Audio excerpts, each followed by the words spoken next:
Hello and welcome everybody to the webinar on future-proof travel commerce, sponsored by Datalex. My name is Graham Newton. I'm a consulting editor for IATA, and it's my pleasure to guide you through the next hour or so. Now, travel commerce is changing rapidly. There are new digital distribution channels and new sophisticated digital consumers. To deal with this, airlines are going to need to deliver an unprecedented level of control and agility to their customers and their distribution partners. So over the next hour or so, we'll be discussing how to do this, and I'm sure provide some insights into how to implement consistent offer and order management across rapidly evolving channels and points of sale. And fortunately, help is at hand in the form of 4 excellent, experienced speakers. We have Henry Harteveldt, who's the Chief Research Officer and co-founder for the Atmosphere Research Group. We have Filipov, Director for Skyscanner. We have Aidan Brogan, who's the CEO of Datalex. And we have Blair Koch, who's a Vice President at JetBlue Airways. Now, just before we start, I'd just like to make you aware of the buttons that you see on your screen.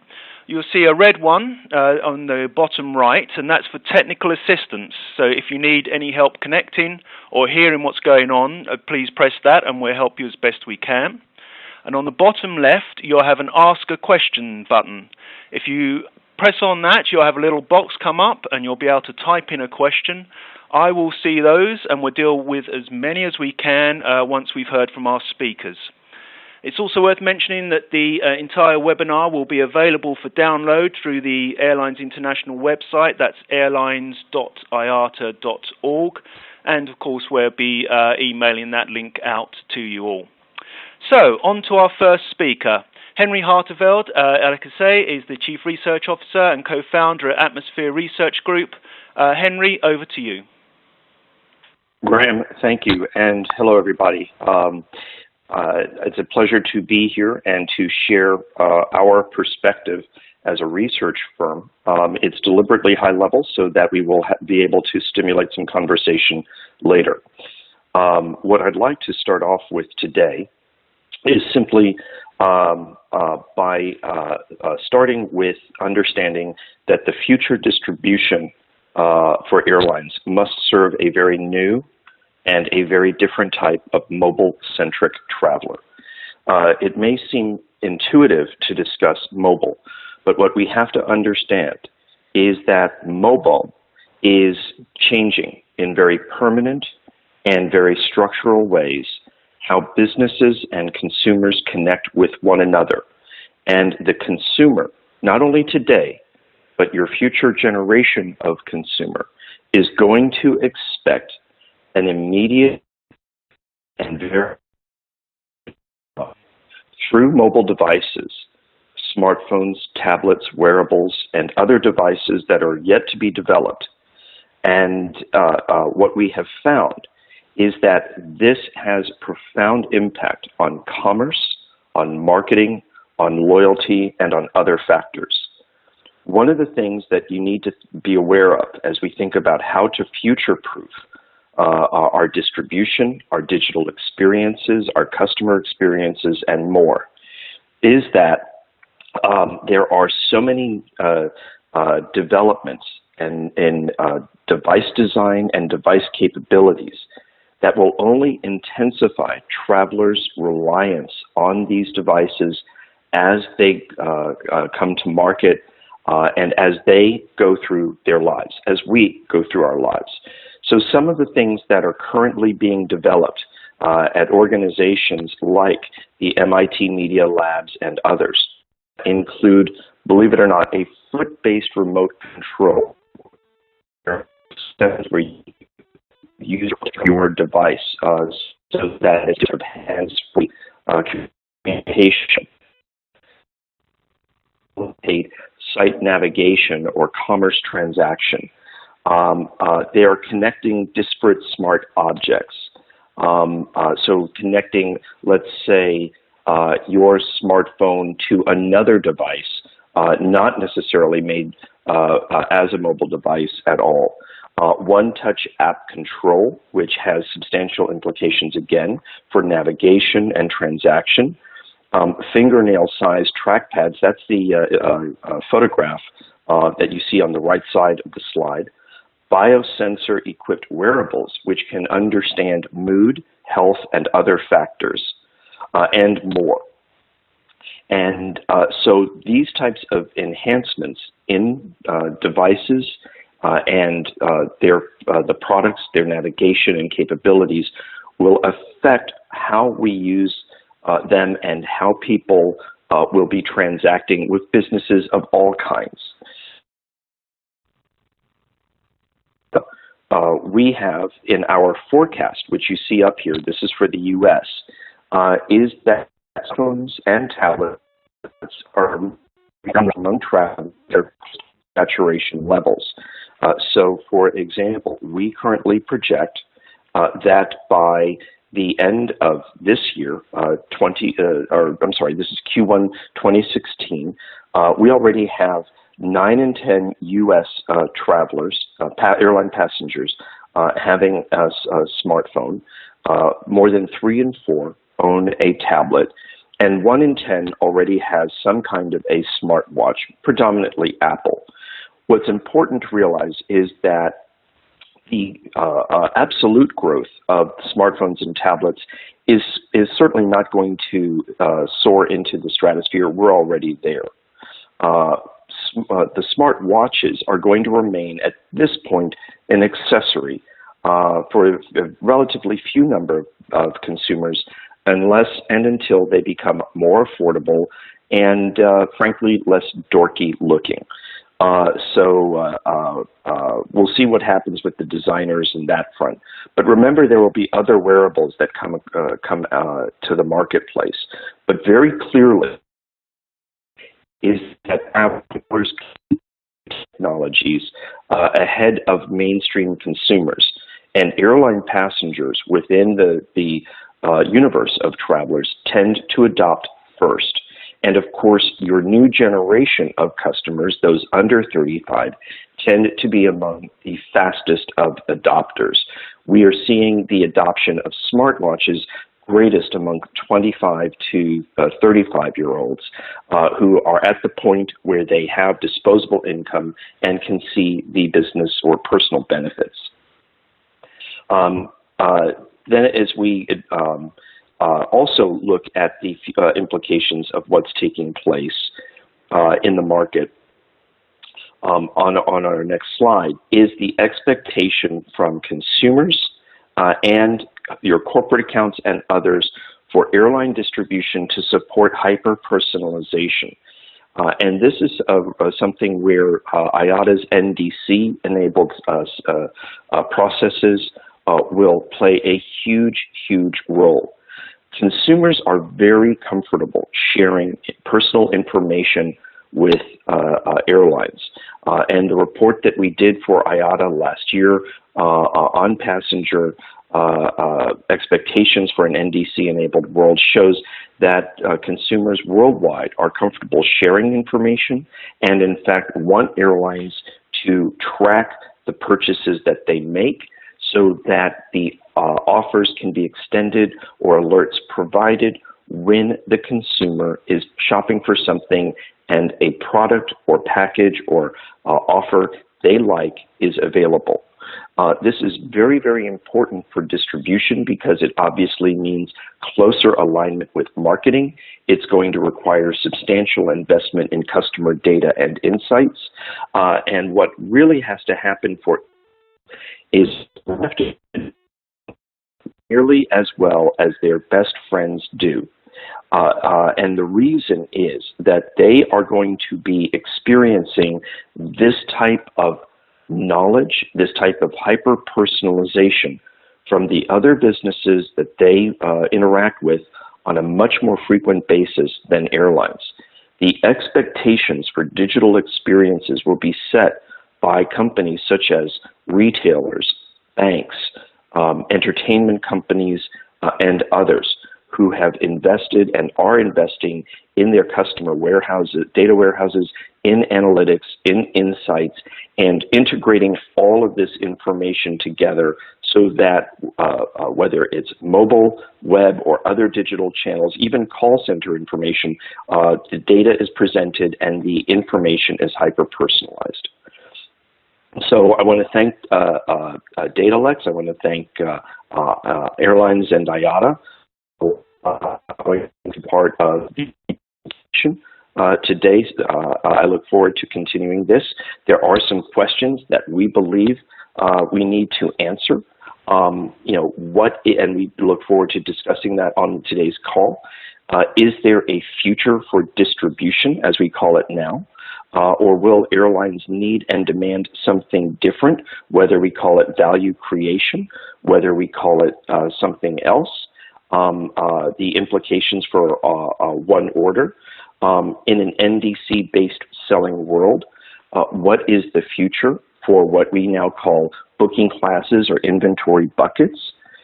In a future NDC world and roles, will airlines still need interline agreements and prorates between one another? And even will organizations like ATPCO still play roles? If they do, how will their interaction change?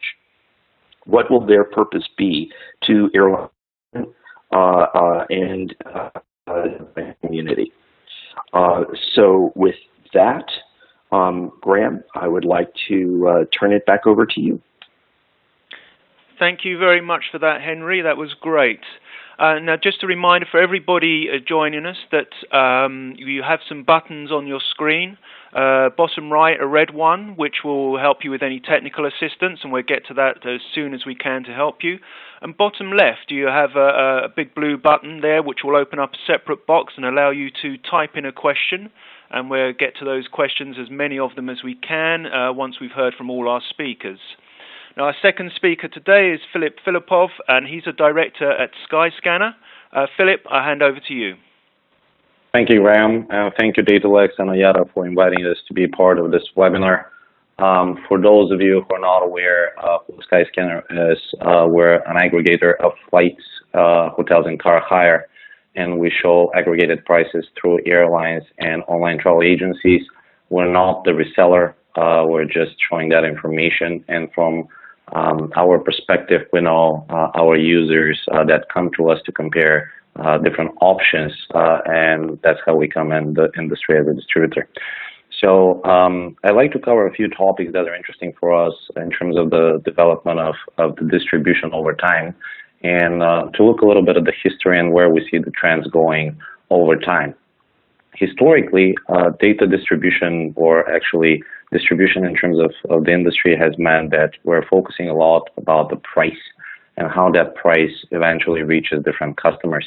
As airlines have adopted internet technologies to be available online, as opposed to previously distributing through travel agents and sales offices, we see that there are a number of different players that participate in this value chain, which include online travel agencies as of today, with which you are familiar, general search engines such as Google and Bing, where people can just go and try to find information, and meta search entities such as ourselves, who don't necessarily handle and resell the ticket, but actually drive traffic to the site. Now, because of the technology kind of impediments and obstacles that we've seen, historically, the distribution has been about price. If an airline cannot reach a customer directly and entice them to come to their website, the airline had the right and actually the desire to distribute their prices to other entities to make the marketing a lot easier for them. But this has stopped really at that stage, only the price. Now, we understand that a lot of times airlines are actually focusing a lot more about improving their product, making sure that they can offer more as compared to the competitors on the same routes and on the same markets.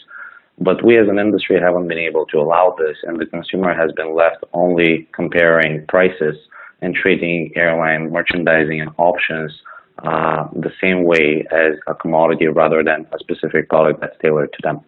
Another interesting insight that we've seen, and I'm moving on to the next slide, is the fact that distribution has been focused a lot about the channels. So whether that's direct or third party, whether that is desktop or mobile, has been the driving force in the last few years in terms of how we as an industry think. This is changing. This is not anymore about channels, as Henry mentioned in the previous presentation. The technologies are moving so fast these days that we have to think a lot more about the different funnel and the different experience and different personalization for a customer, rather than how they reach that content, whether it's directly through a site, through a third party, or through a general search engine or a meta search engine. So where we see the world going is, in a way, changing the dynamics for where airlines are and distributors are.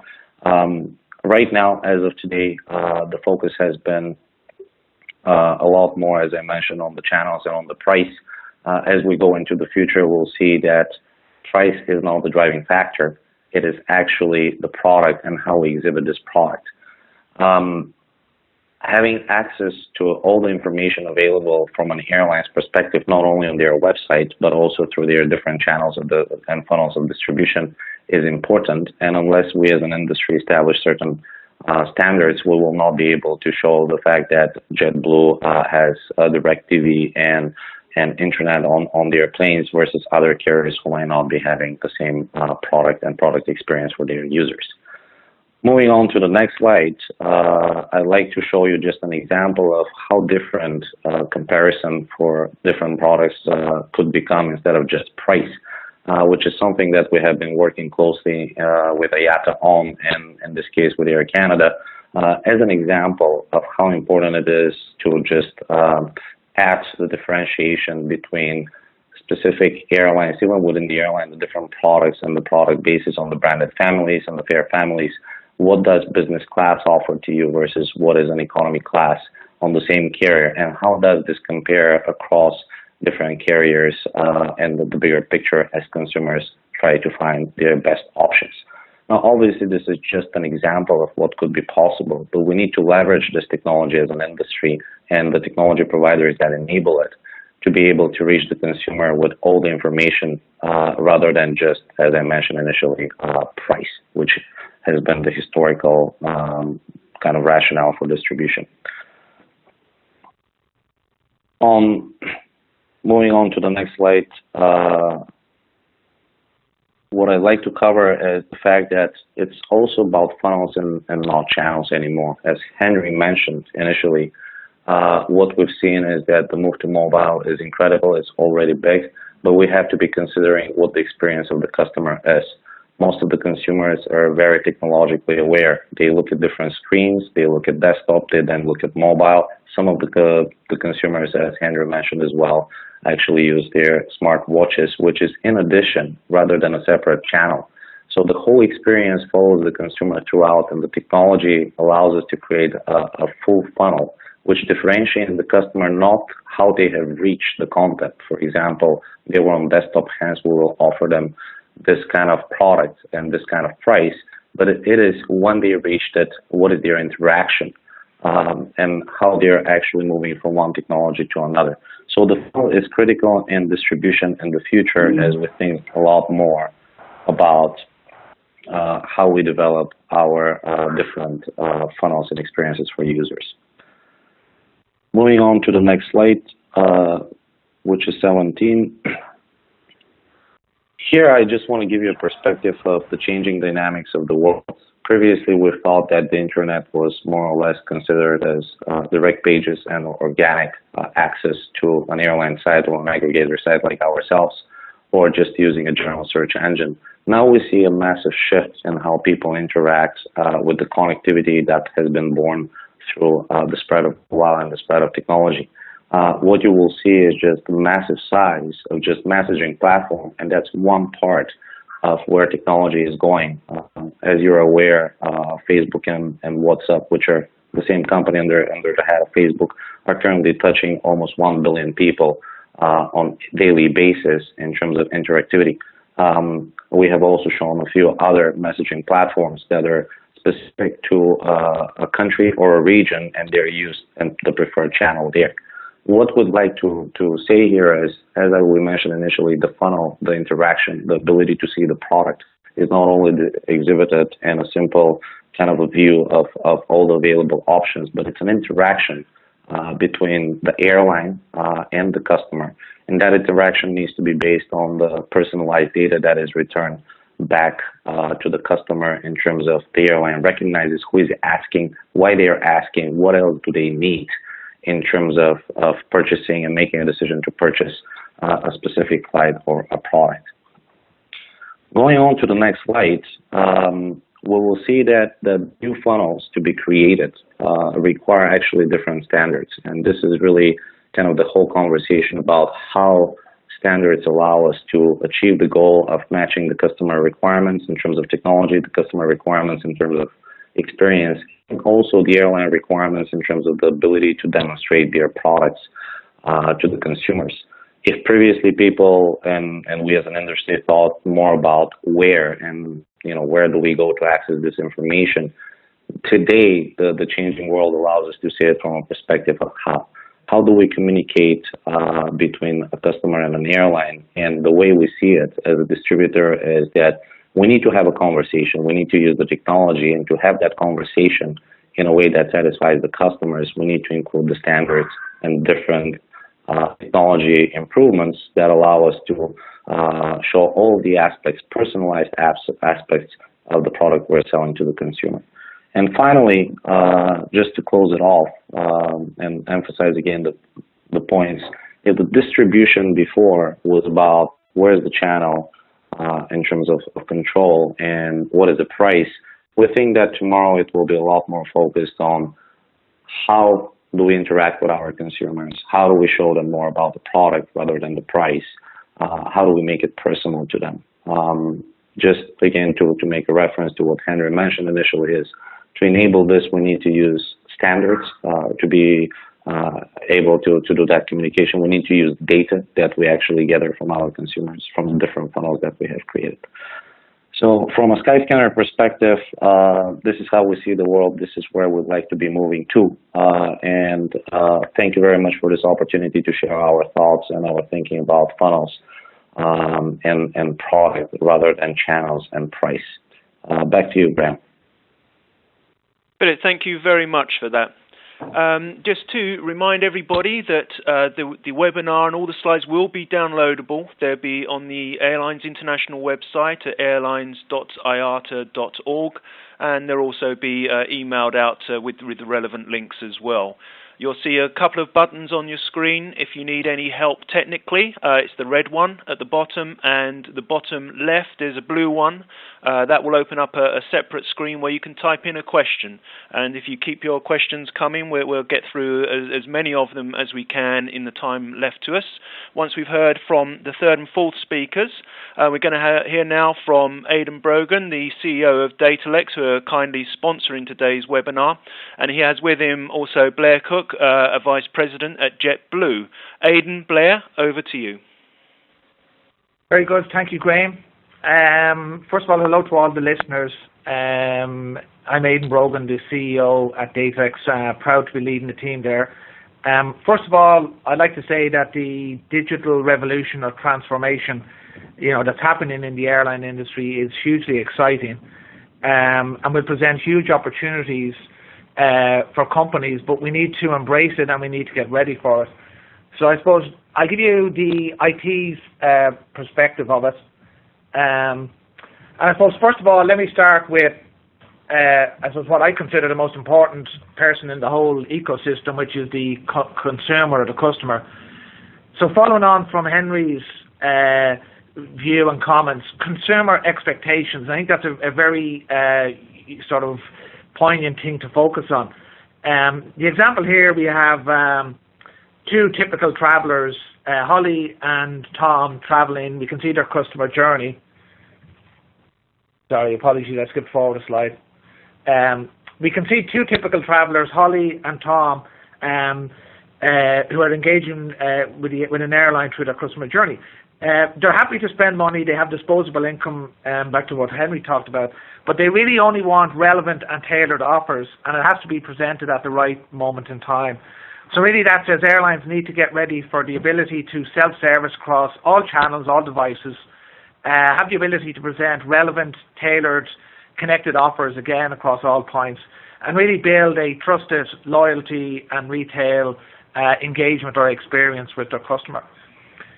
The other thing that we're seeing is the pace of change is getting faster and faster.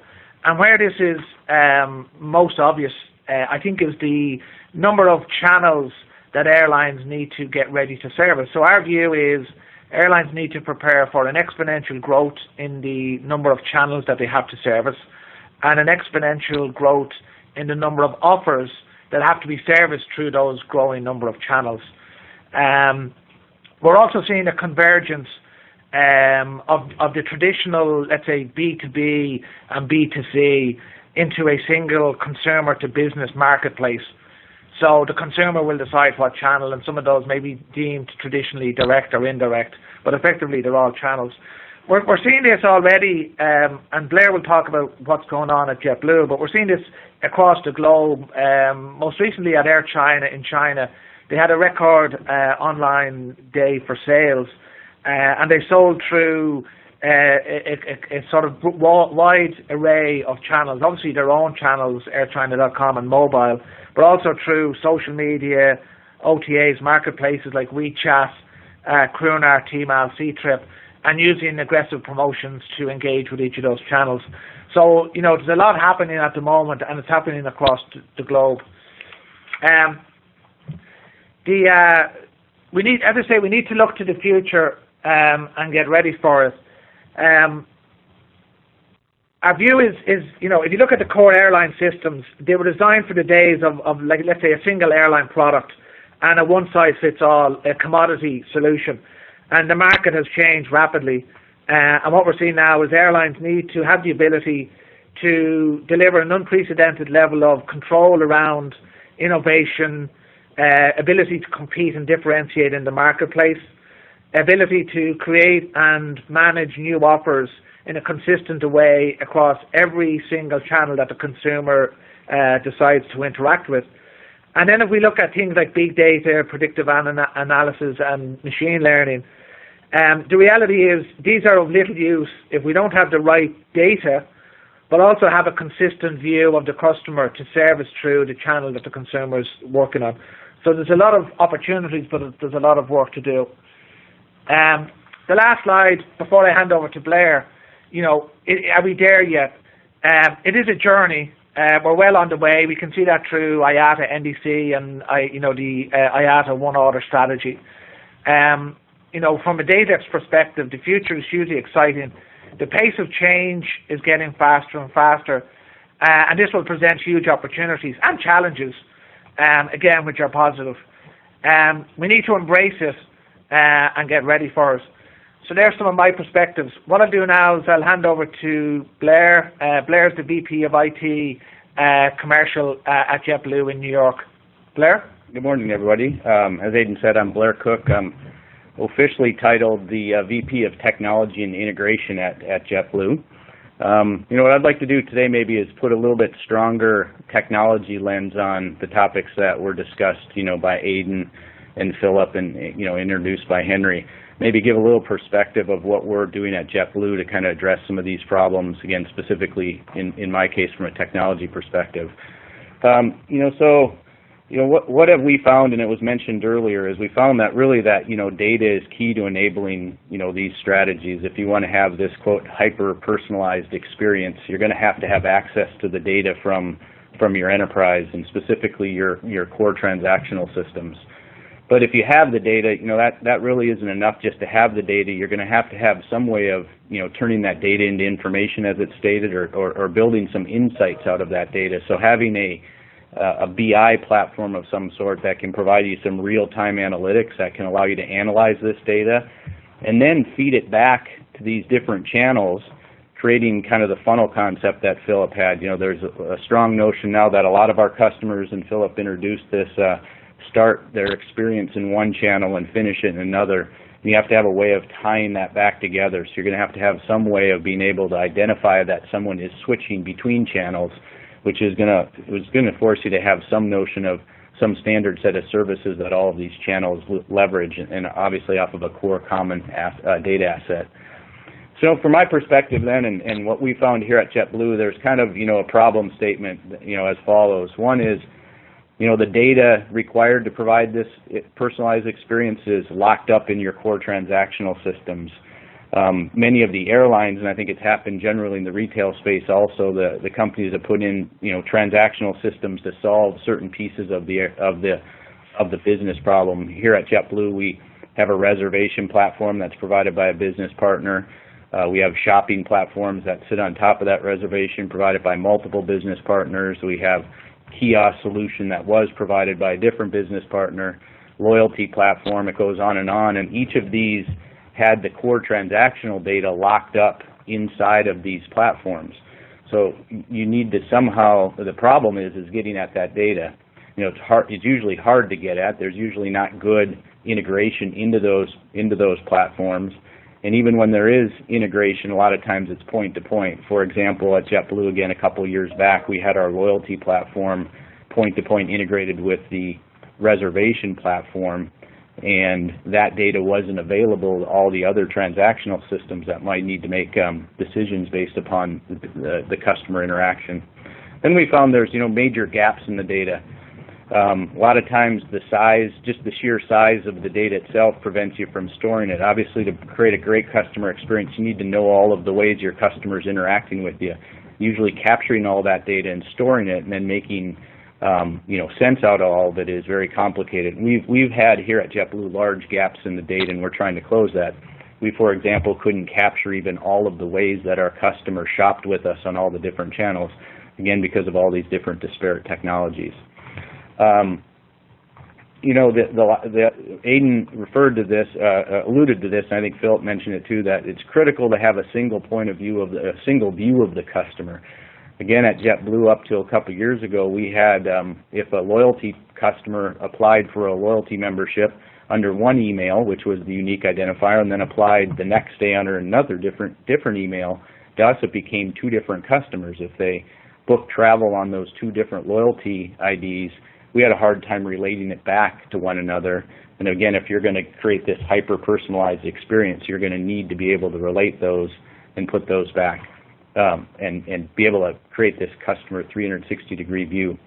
So what have we been doing here at JetBlue, and I think it's generally a good strategy for companies to follow, is what we decided to do was put in place a key IT program to deliver a foundational capability that would be used by all aspects of our business, whether it was our operations side or our commercial side for driving a personalized customer experience. We coined this program IT Foundations, and basically what its purpose was to build out a core data asset, to build a single source of reference for our transactional data. And to do that, we had to put in place an integration platform, and we had to make this all highly available and very high-speed capable. Also on top of that, we needed to build out this single view of the customer, implementing some technology now that's becoming pretty prevalent in the industry called master data management. So we implemented a master data management product to singly, uniquely identify our customer. And then what we've been doing over the last several years, and we're making really good progress, is collecting all of the transactional data and putting it into this core data asset. So we've had to go rebuild integration, real-time integration to our transactional systems, bring it into our data environment, relate it to our customer, giving you this 360-degree view. And now what we're able to do is be able to derive customer attributes from all this data.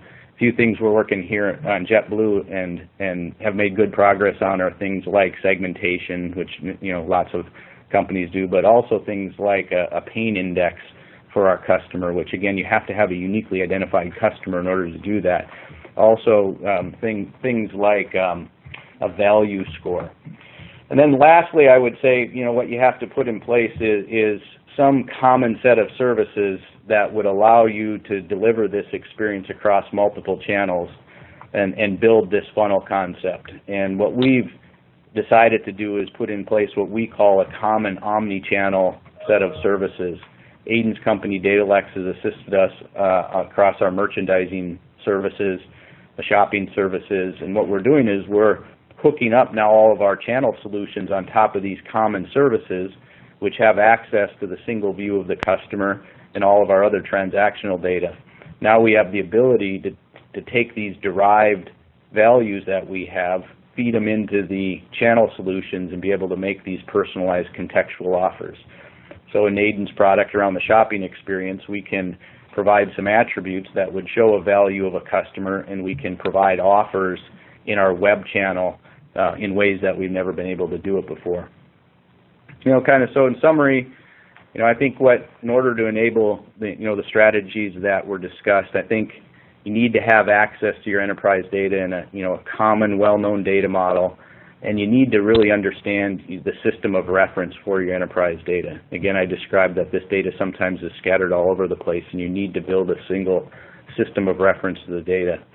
You need a great integration platform to tie together all these source data solutions and the key transactional systems. You need to have the ability to uniquely identify the customer and, most importantly, relate all of the interactions your customer has to that uniquely identified data source.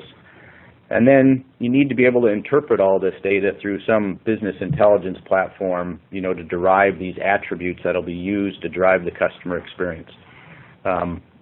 When you talk about a resource asset, you need to have people who can really drive these models and algorithms that would allow you to build the attributes that'll allow for the customer experience. And then lastly, you need to have a common way to distribute the information to all the different channels that your customers would interact with.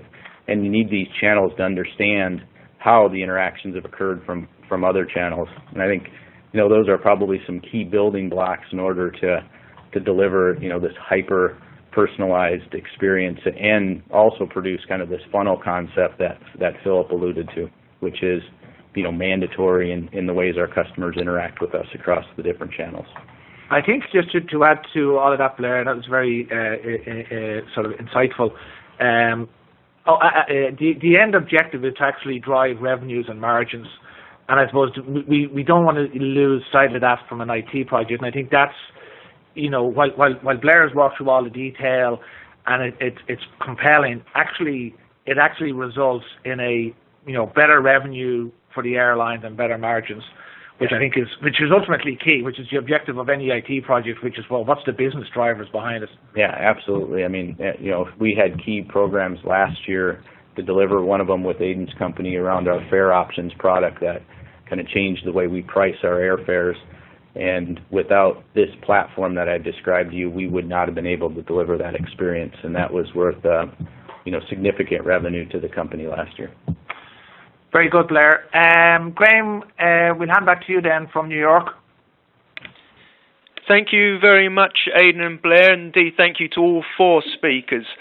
Clearly, you sparked everybody's imagination because we have had lots of questions coming in, and thank you to everybody for sending those. We're going to get through as many as we can now, so excuse me if I just have to sort of put 3 or 4 questions together really and just deal with the topic in general. Henry, I'm going to come to you first. We have an interesting question coming in. You were talking about, obviously, all the different types of wearable technology. We have a question come in for you to talk about what other types of wearable technology that we might see in the future, and indeed how that might affect what airlines and travel retailers need to do. Clearly, the information that's available through a smartwatch is not the same as you can get on a tablet. So what types of new wearable technologies might we see, and how that will affect what airlines need to do to actually get to this level of personalization that everybody's talked about? Henry? Yes, thanks, Graham. That is a really good question to ask. Excuse me. There's no shortage of great ideas out there, and what I think is important to understand is a lot of the development in wearables right now is being led not by technology companies, but by fashion designers. So the key point, though, in your question is how will it relate to the airlines? There are a couple of things that we think will be pertinent. We all know about Google Glass, and I believe that we will see something like a Google Glass, whether it is from Google or other companies coming out that will be pertinent to airlines. Also, hats or caps built in with navigation capabilities, which would be helpful for wayfinding, and sensor-equipped clothing that would sense health, body temperature, other things like that. So, the key thing, though, is how does this relate to the airline? First, this all gets fed into the either smartphone or replacement for the smartphone, the smartwatch, whatever else. And what the airlines can do is, again, this is going to be the tough part. And it goes back to what Blair was just talking about. How are you taking data and turning it into information and using that to message to the traveler? So, for example, as we have, let's just say, clothing or bags, purses, whatever, that are equipped with tracking chips and integrated into the smartphone, whether we're using beacons, Apple Blue Dot or Blue Spot, whatever else, can you message, there's a lounge offer, or are you feeling stressed, consider an upgrade to our extra legroom seats, or other things like that. I would suggest for the airlines that because we are not an industry with the most wonderful of margins, the wearable environment is one where we should be actively studying, testing where it makes sense, but be in the middle of the field of adoption, because we want to make sure something really will have the business benefits, the commercial benefits, and other benefits that we want, and that it's not just a passing fad. Henry, thank you very much for that. Now, we've got lots more questions coming in. Clearly, the implications are huge for everything that's going on. These new dynamics in the industry are clearly going to have a very broad effect on the whole travel supply chain and the value chain. Filip, I'm going to come to you first, and we've got a question really just to, put 3 or 4 questions together from those that have come in. But it's really involving the future of the local travel agent, the high street travel agent. How do you see their jobs in the future? What value can they provide, and how will all these developments affect them? Filip? Thanks, Graham. It's a funny saying, I guess, in the industry that basically agents and travel agents have been dying for years and they're still around. I think the agents that actually adopt technology and make sure that they're a valued reseller point for the airlines will continue to thrive. It's a matter of how they decide to actually interact with the consumers and the airlines. If any agent is relying on all technology, on just doing things that they used to do, that is not just the agent. Any kind of business is not going to be able to upgrade themselves and be useful. At the end of the day, the agent there is to reach a market the airline cannot. And if that agent is able to pass on the information that the airline would like to distribute, I think the agent will have a future. That obviously includes adopting new technologies, new standards, potentially NDC, new ways to pass on the information back to the carrier. As Blair mentioned, gathering that information is critical for an airline to actually understand the customer even better than just the 5 or 6 hours they interact with it during a flight. And as long as those kind of like points, passing on the information to the airline, being a value-added reseller for the airline, and adopting new technology are part of the agent's thinking, I think there is a future for them.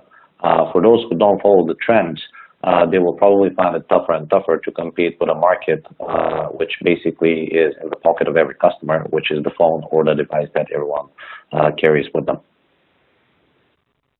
Thank you very much, Filip. Aidan and Blair, I know you two are together, so I'm coming to you two next with the same question, really. How you feel that travel agents will need to adapt, and indeed whether they can adapt in the future. And perhaps, Blair, you can also add from the airline point of view how you might interact with this a new breed of travel agent. I think for Aidan here, I think the day of a generalist or a sort of commodity player in any sector is they will struggle going forward. I think it's all about value add and being a specialist. So I think travel agencies will have to really focus on what their speciality is, whether that's, ski, packaging, destination experience, and really bring that level of value-added service that the consumer sees value in. And if the consumer doesn't see or understand that value, well, then they're going to go somewhere else. And with this level of digital sort of transformation, as Filip said, this is now in their pocket, so they physically don't have to go and sort of, work out where they actually have to go and source their product from.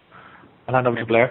I guess, from a technology standpoint, with the travel agencies in general, what we look at is how can we get the information of our airline to them, whether that's through the current GDS providers or in other ways. So I think the travel agent is still, for the business travel especially, is still a critical player for the airlines. I think our biggest challenge always, or a challenge for us, I know our biggest challenge is always to get the information that they can use to be able to sell our products and services to drive, some additional revenue. Traditionally, we've had a hard time selling some of our ancillaries through the GDSs, and which ultimately is through the travel agents. So just putting in place technology, I think some of the technology that we're even discussed here is going to help with that.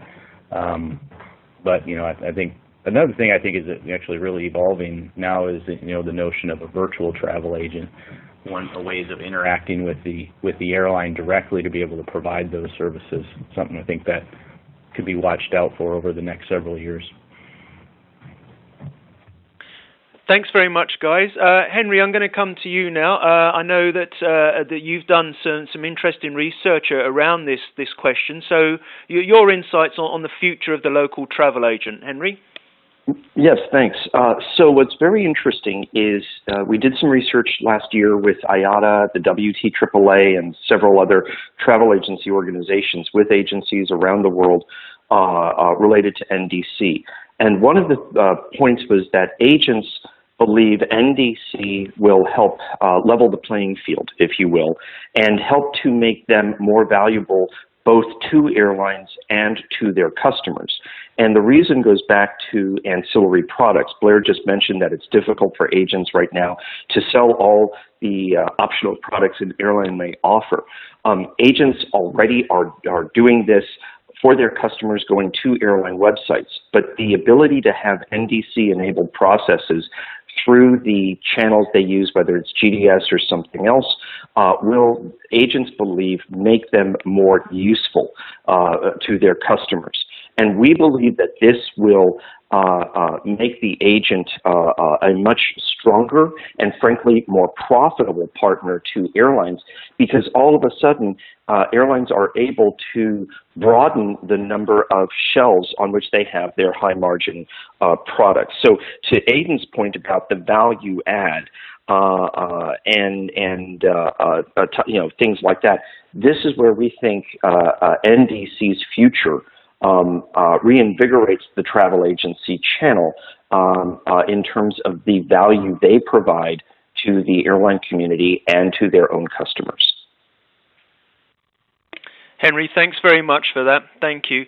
Now, we had lots of questions about the travel agents. We also had lots of questions about airlines. Now, if we go back 20 or 30 years, we had low-cost carriers sort of enter the market, and a lot of airlines were quite dismissive of them at the time, or felt that they were after a different market segment entirely.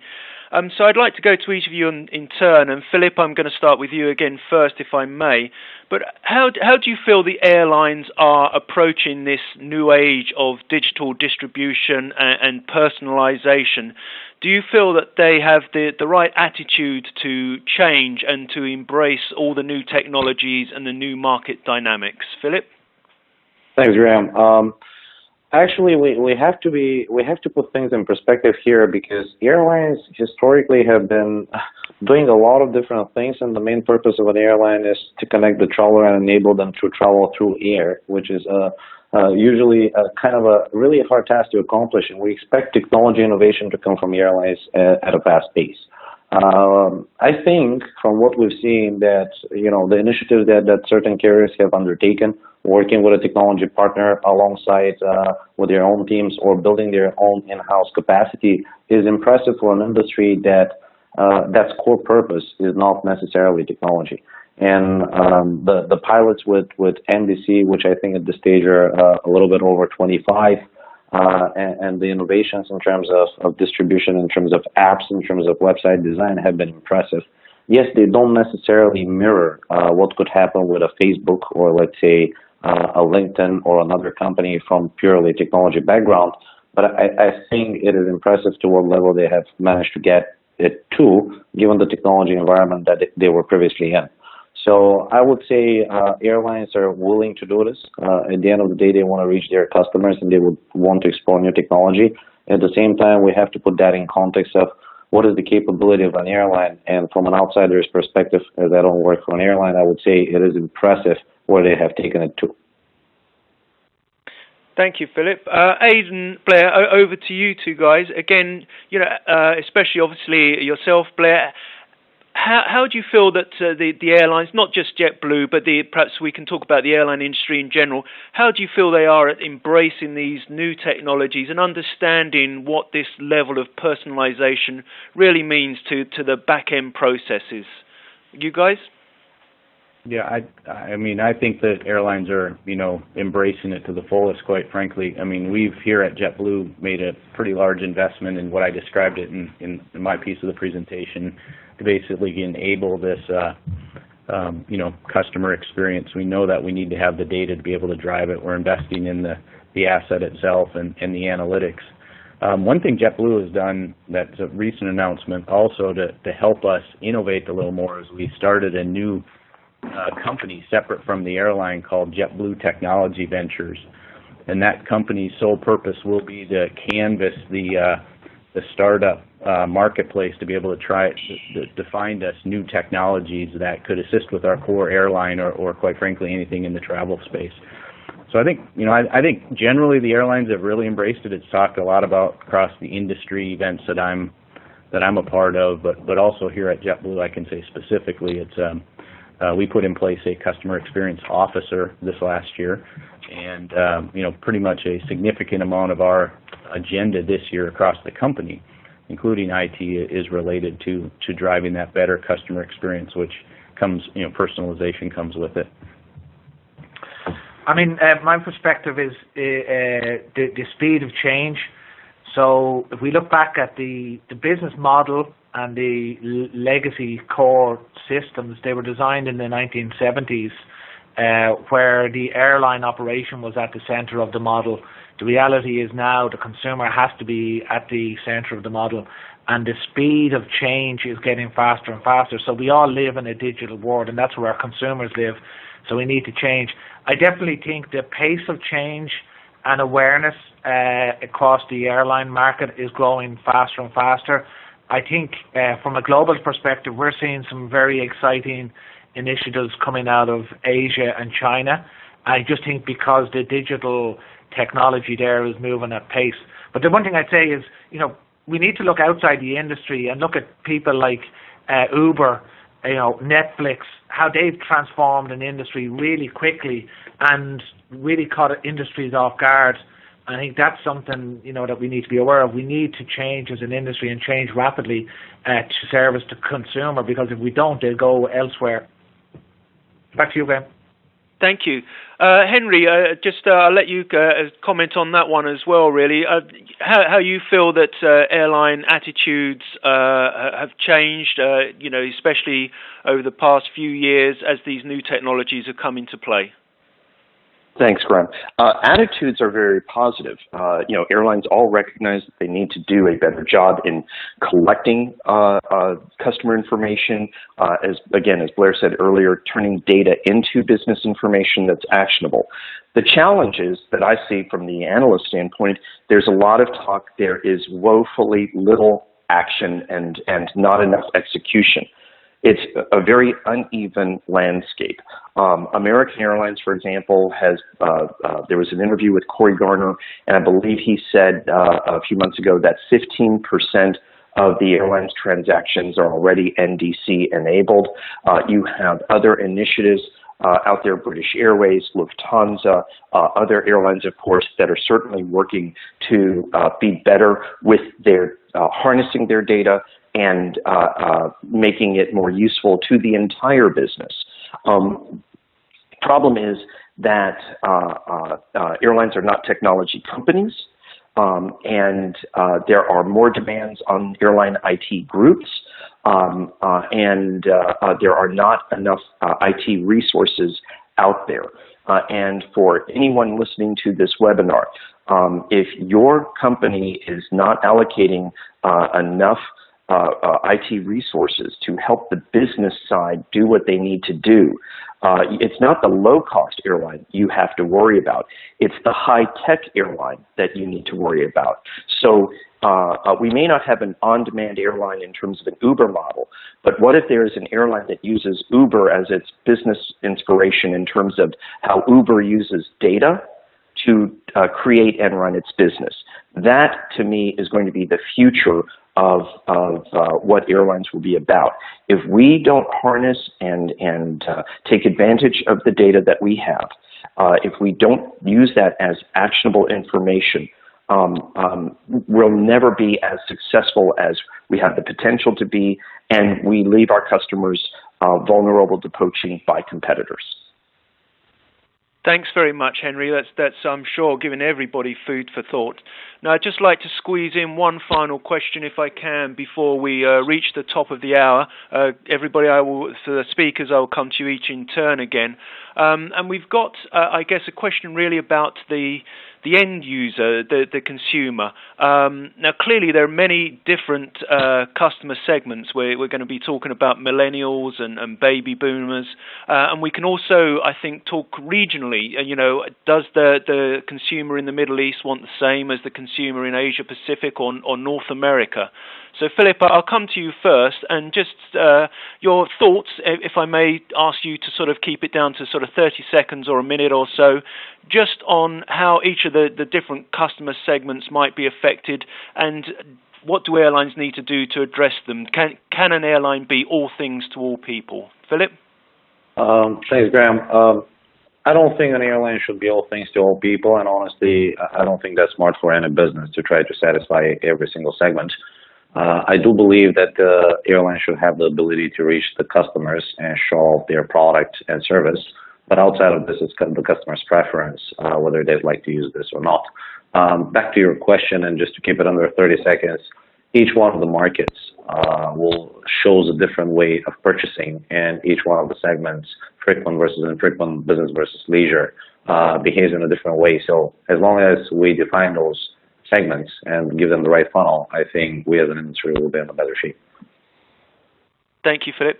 Aidan, Blair, I'll come to you too. Do you feel that the different customer segments might react in different ways, and if that will prove a challenge to the airlines? I think, yes, I'd even add one further element to that, which is the addressing the customer concern as they move through the customer journey.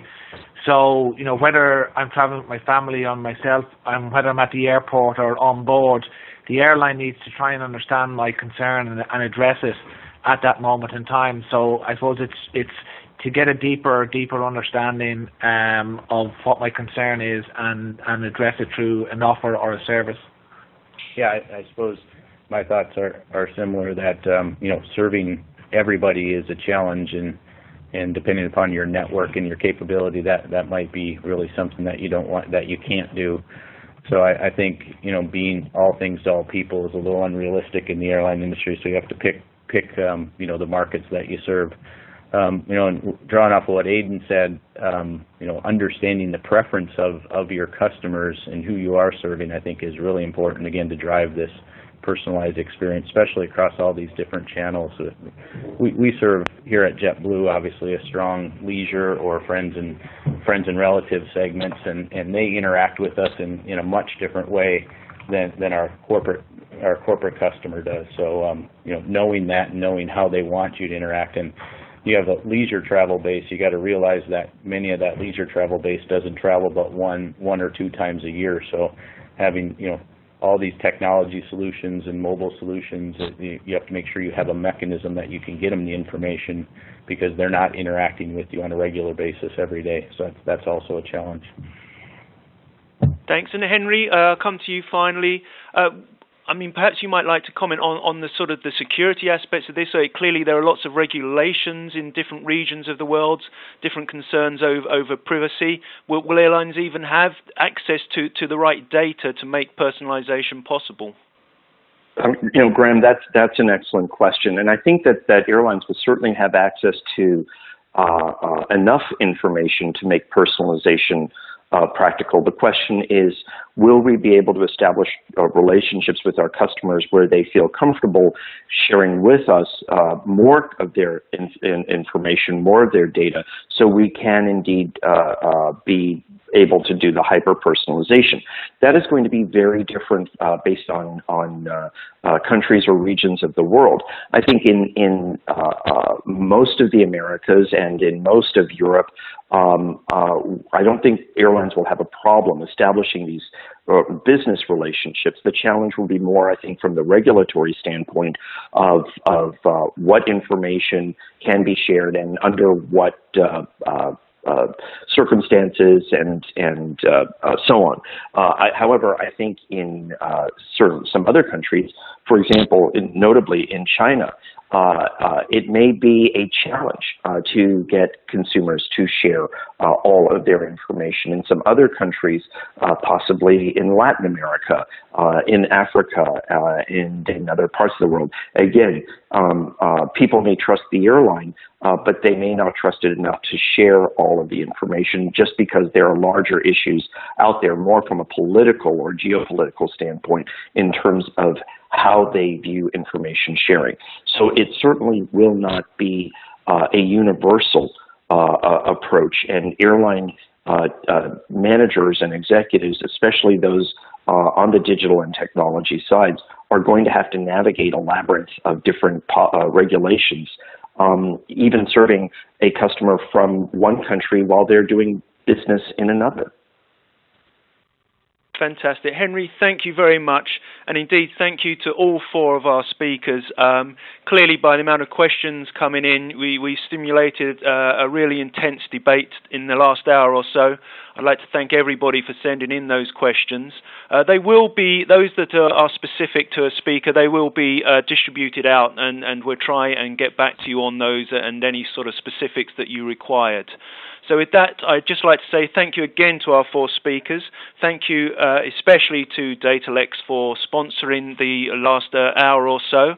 A reminder to everybody that the webinar will be downloadable from the Airlines International website at airlines.iata.org. We'll also be sending out that link to everybody who's registered so that they can access the webinar and the slides, and we will deal with as many of your email questions as we can. Thank you very much for listening, and goodbye.